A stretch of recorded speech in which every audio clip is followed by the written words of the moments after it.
The whole project itself has made the rural electric co-op relevant again to its membership. Welcome to episode 383 of the Community Broadband Bits podcast from the Institute for Local Self-Reliance. I'm Lisa Gonzalez.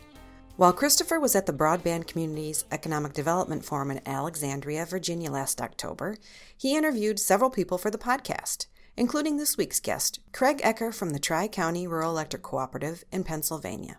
Craig and Christopher discussed the cooperative's fiber optic project that will bring high-quality internet access to the rural areas within their 7-county service area.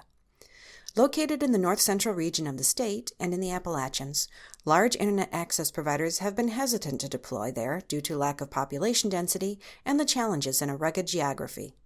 Craig talks about some of the reasons why the co-op chose to invest in the project, the main impetus being the wishes of cooperative members. He discusses the creative approach they took to find out members' wishes. Christopher and Craig also touch on the co-op's partnerships with established municipal network Chattanooga EPB and with cable companies that serve in the area. There are benefits that go beyond connectivity, and as an electric guy, Craig is sure to point those out. Now here's Craig Eccher from Pennsylvania's TriCounty Rural Electric Cooperative. Welcome to another episode of the Community Broadband Bits podcast. Another live edition, this one also from Alexandria, as we're here at the Broadband Communities event talking about economic development. I just pulled Craig Eccher, the president of TriCounty Electric in my home state of Pennsylvania. Welcome to the show. Thanks, Chris. Really enjoy being here. You were just on a panel with some other rural electric cooperatives, and it was a wonderful discussion. We'll capture some of that here. You came across my radar because of this ambitious project that you're doing. Can you start off by just describing where you are in Pennsylvania and what you're working on regarding fiber? Chris, we're in north central Pennsylvania, close to the New York border. We cover about 5,000 square miles, 7 counties we're in. It's a beautiful area of Pennsylvania. The Grand Canyon of Pennsylvania is there. We call it the wilds of Pennsylvania. It's a beautiful area, but it is very rural, and we have low density, about 6 customers per mile. About 4 years ago, we started embarking on looking at running fiber to the home. Because there is a lack of high-speed broadband in our region. And so, typical speeds run around 2 meg. And so with today's technology, that's a pretty tough sell when you're trying to operate equipment. It's about a 2,800-mile fiber build to the home. We'll be serving most of our membership and some of the folks outside of our territory also. So we're excited about it. We're breaking ground. We're stringing fiber in 2 weeks. So we're excited to be able to bring this to our membership. Excellent. So you're about to start turning people on for some beta testing type of stuff? We will be turning on some folks. We call them friendlies. Okay. Where we basically say, hey, here's our service. It's free. We just want to test it out. We'll probably do about 50 friendlies. But overall, over a 5-year period, we'll probably end up with about 10,000 customers, maybe more than that. But right now we're looking at about 10,000. So let me ask you how we got this started. I'd love if you just tell us a little bit about the challenges you had with engagement, how you resolved those, and that helped to lead to this mandate for doing broadband work. Well, Chris, I'll be the first one to say I wasn't probably the first one out of the box that said, hey, let's do this. I'm an electric and a gas guy, not a telecommunications guy. Mm-hmm. Although I will say I was getting a lot of requests out of my own staff, the engineering department, because we have 26 substations.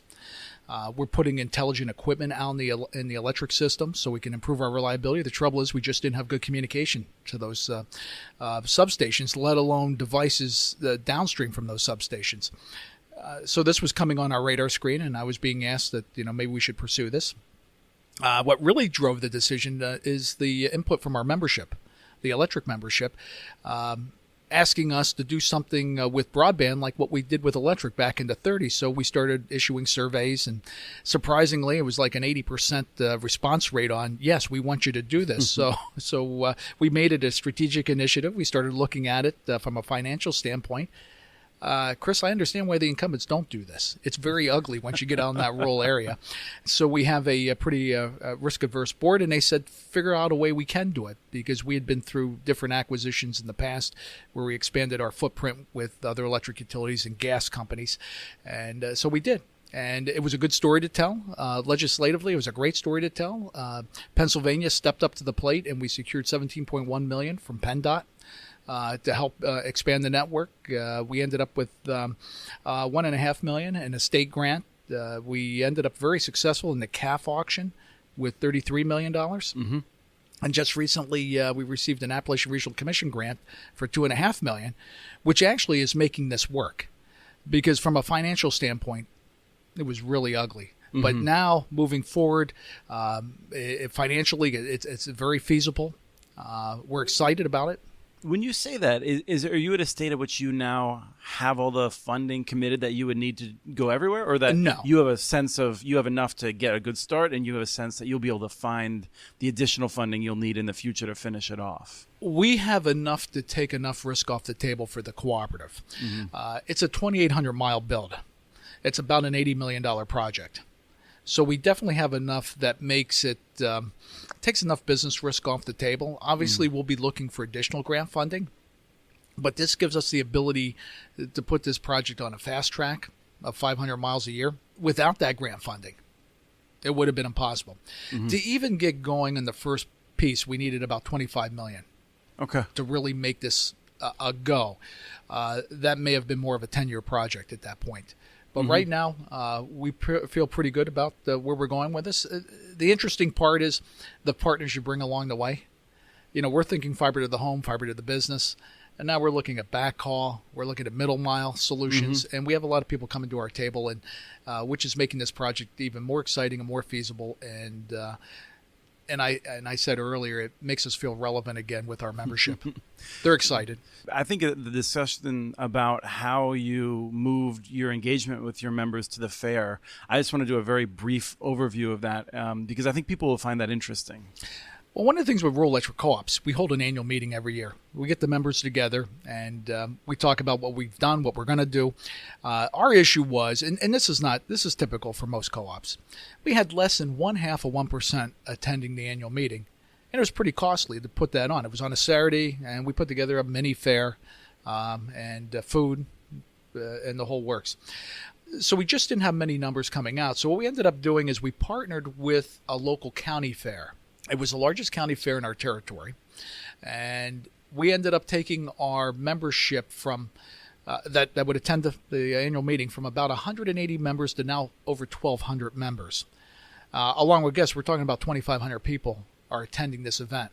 Mm-hmm. This was a big win for the county fair because we've turned our Tuesday into a Saturday, and the reason we made it on Tuesday, our demographics are largely an elderly population. It's Senior Day on Tuesday, which was perfect for us to help us manage costs on this fair. But it gave us a chance to really engage the membership. And surprisingly, the discussions that came at the meetings of this annual meeting was not, we didn't hear anything about reliability. We didn't hear anything about cost of electricity. What we heard is, when are you going to run broadband? Mm-hmm. So we found that really interesting. And so that kind of aligned with what we saw in the surveys. And I think those people that were attending the meeting had filled out surveys. Sure, right. And when you show up, you get listened to. Yeah, we actually had a member standing up complaining about Verizon. And I get a kick out of this. And I told him, you're at the wrong tent. You need to go down 3 tents. Right. Nice. So mentioning the senior population, you have a senior to senior program. Yes. Tell me about that. It's a fantastic program. It's something that we talked about and developed in staff meetings. Knowing we have an elderly population, when we run the 100 megabit server in your home, you can use it for telemedicine. You can use it for banking. You can use it for communicating with your family, your grandchildren. It's unlimited what you can use this for, especially in a rural area. If you want to get to somewhere, you have to drive. Mm-hmm. The weather's not always the best, especially in northern Pennsylvania. So yeah, people don't understand. There's not all the straight roads in that part of Pennsylvania. That's right. That's right. And a lot of them are dirt. Right. And you're in the Appalachians is where we live. So we started talking about this. How do we help this generation or this segment of our customer base? And so we created this program called Senior to Senior. And we worked hand in hand with the Department of Education and the Department of Aging, where we would take seniors in high school and train them to work with senior citizens to utilize computers, iPads, to access their banks, to work with their healthcare providers, to learn how to Skype and FaceTime, and just an array of functions that you could do from your house and not have to leave the home. It's been great. The students get credit at the high school for this. Elected officials love it. I think it's made us relevant. It's made the Department of Aging relevant again. It's made the Department of Education relevant. And it's a great interaction with the seniors in high school, with the elderly population. We're running this throughout the county, 7 different areas in each county. We'll be rolling this out from county to county as we build the broadband out. You have any good stories about what the seniors in high school have gotten out of it, aside from credit for school? Well, I think the seniors in high school finally figure out, there's something they have to offer to a group that they actually look up to. Okay. And you see them engage. It's great.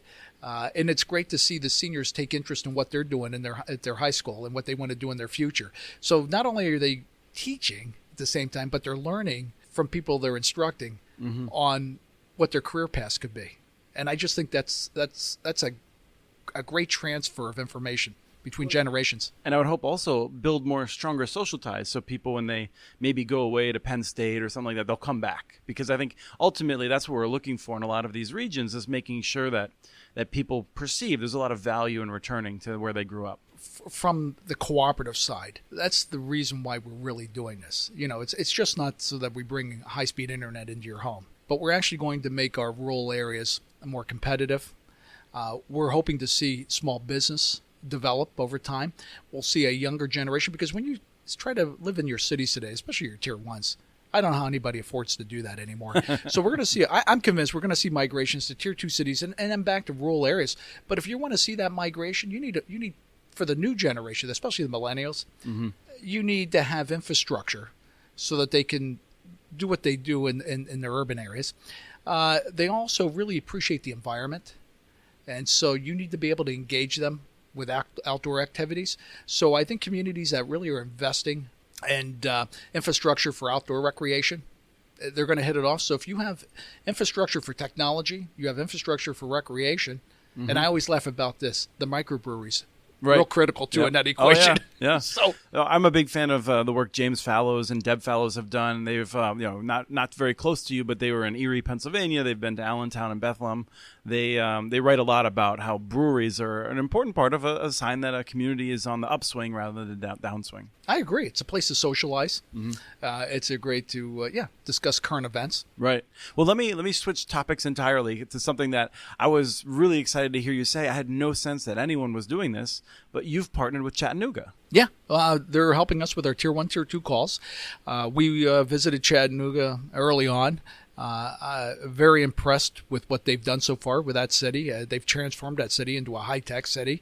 The EPB, their municipal association, fantastic folks that work there.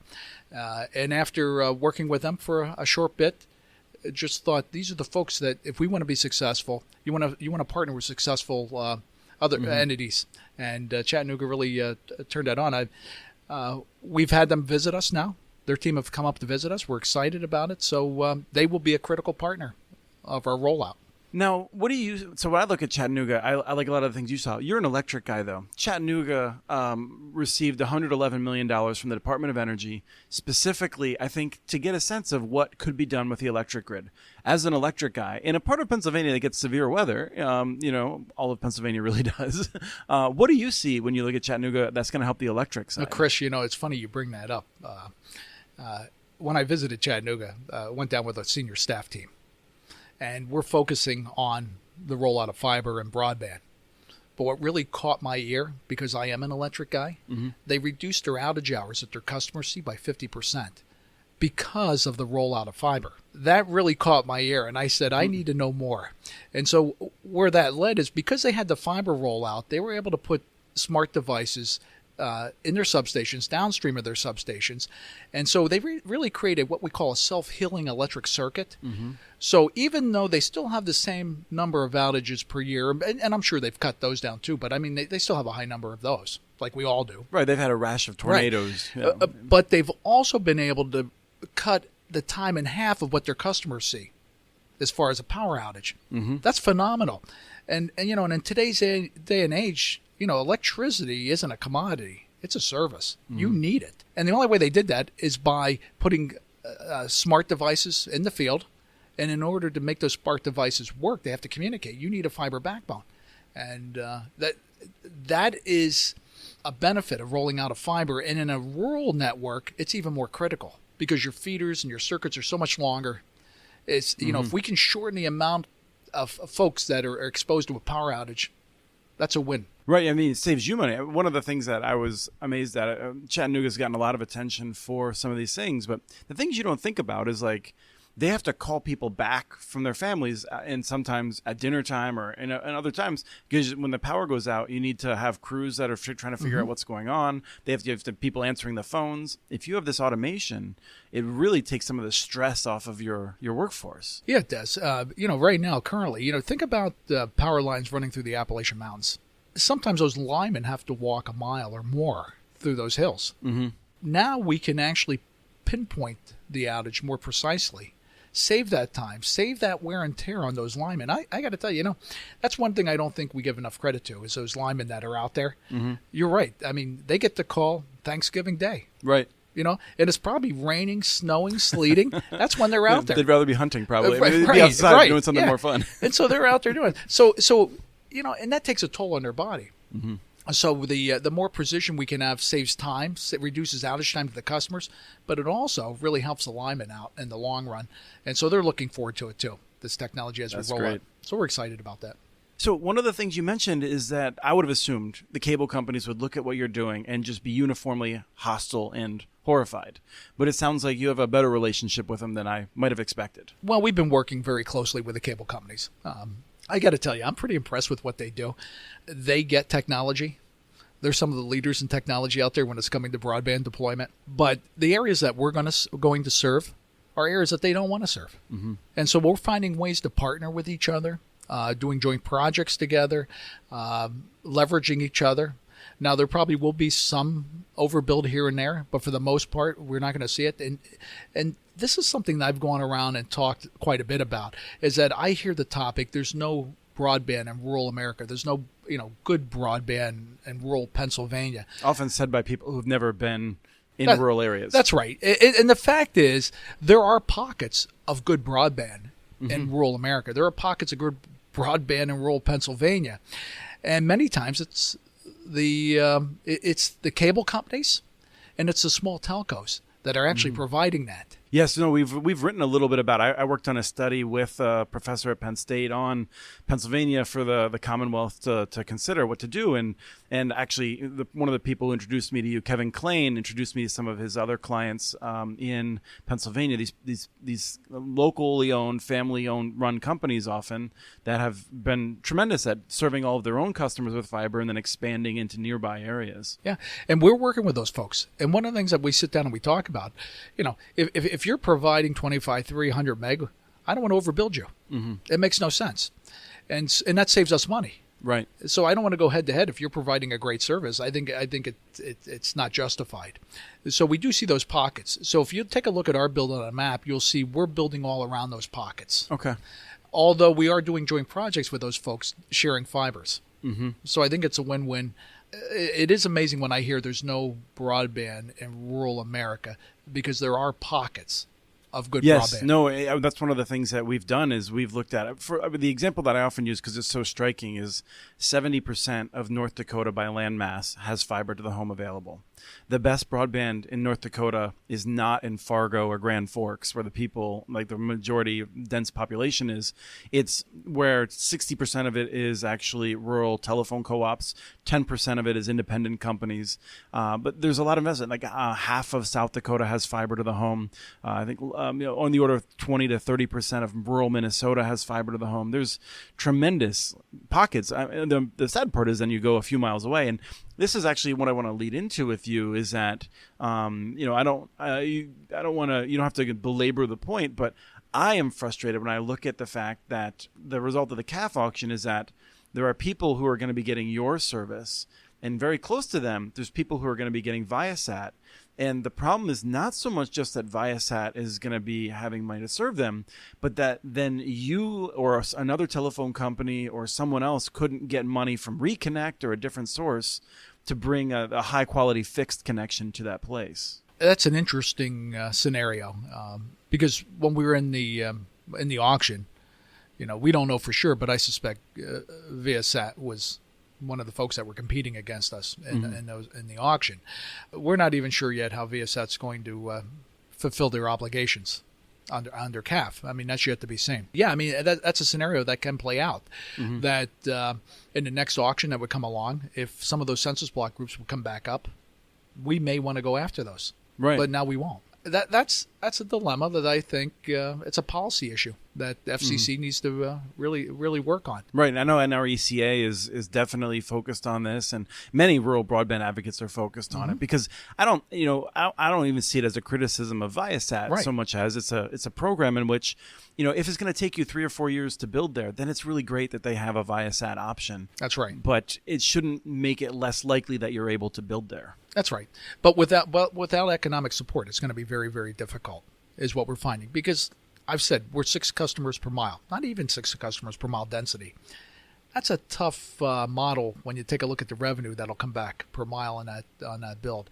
Right, and 6 people per mile, or 6 potential customers per mile, isn't as bad in Minnesota, where it's a lot easier to just throw a plow in and get fiber in. But that's right. You have those pesky mountains. The mountains, the trees, rock. The terrain. And most of it's 95% is going to be overhead and utilize infrastructure that we have. It's a tough build. But yeah, it's a good dilemma you bring up. Is there anything else that we should talk about before we move on? I've wanted to have this interview for a while, so I'm really glad you came to this event and we had a chance to catch up. I'm glad too, Chris. I think this has been good. I'm just to throw out to your listeners that the whole project itself has made the rural electric co-op relevant again to its membership. Not that we'll ever feel what it was like back in the 30s, but I think we're close. And it's great when your members are yelling out, excited about the build. On the other hand, it's probably something a large company would love to have. It's meeting their expectations because everybody wants it now. So we've been very surgical in our marketing on how we publicize it. But the reality is we have 2,800 miles. Actually, we have about 3,300 miles of power lines. We cover about 5,000 square miles of territory. You just don't build this overnight. That's right. And meeting that expectation is really the toughest thing to do. But I always ask myself, I bet Verizon would love that issue. Right. To have that. Yeah. So that we just go to work. Yeah. So. Great. Well, thank you so much. You're welcome, Chris. That was Christopher with Craig Eccher from Pennsylvania's TriCounty Rural Electric Cooperative. We have transcripts for this and other podcasts available at muninetworks.org/broadbandbits. Email us at podcast@muninetworks.org with your ideas for the show. Follow Chris on Twitter. His handle is @CommunityNets. Follow muninetworks.org stories on Twitter. The handle is @muninetworks. Subscribe to this podcast and the other podcasts from ILSR, Building Local Power, and the Local Energy Rules podcast. You can access them anywhere you get your podcasts. You can catch the latest important research from all of our initiatives if you subscribe to our monthly newsletter at ilsr.org. While you're there, please take a moment to donate. Your support in any amount helps keep us going.